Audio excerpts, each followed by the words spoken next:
ideal do you think is to prepare, this series is to prepare for the T20 World Cup? I like the fact that the team management in that last series against South Africa in the 5 matches didn't change their playing 11. I thought that was very unique way of using a series like this in preparation for the T20 World Cup. So the players that played in that team, in that playing 11, were guys that they had a very good look at. I'm hoping that in Ireland, there's just a couple of games there that they rest the guys that they're pretty certain who are, bound to make it into the T20 World Cup squad, and maybe play guys who they would want to have a look at to see what kind of options that they have.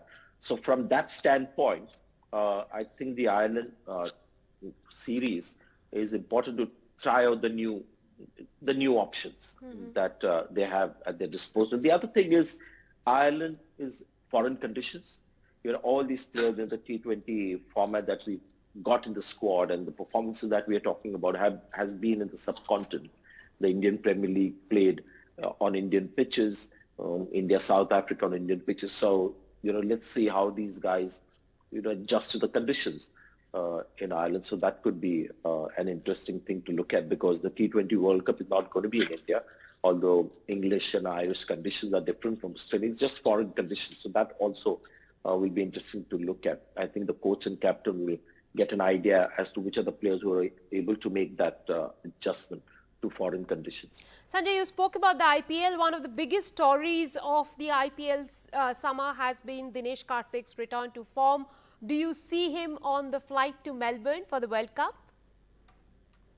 I think there is a good chance that will happen because of, again, he improving his worth in that series against South Africa, especially in the last game, not the one that didn't have a result, where he was the player of the match, scored at a striker of 200. So yes, he's an extremely tempting option. There'll be a few, matches before the T20 World Cup. So I guess he'll have to keep reminding the selectors that he's still relevant. But it's just amazing that this guy at this stage of his career has carved a niche for himself. I tweeted also about him where he's one of those rare players, in fact, one of the first players in the world in T20 cricket who actually is a specialist kind of cameo batter down the order. He is not somebody who will bat at number 3 or 4. He'll generally bat at number 5, 6, 7. Right. And he'll get a few overs, 15, 20 balls, a few balls, 15, 20 balls to make a contribution, make an impact.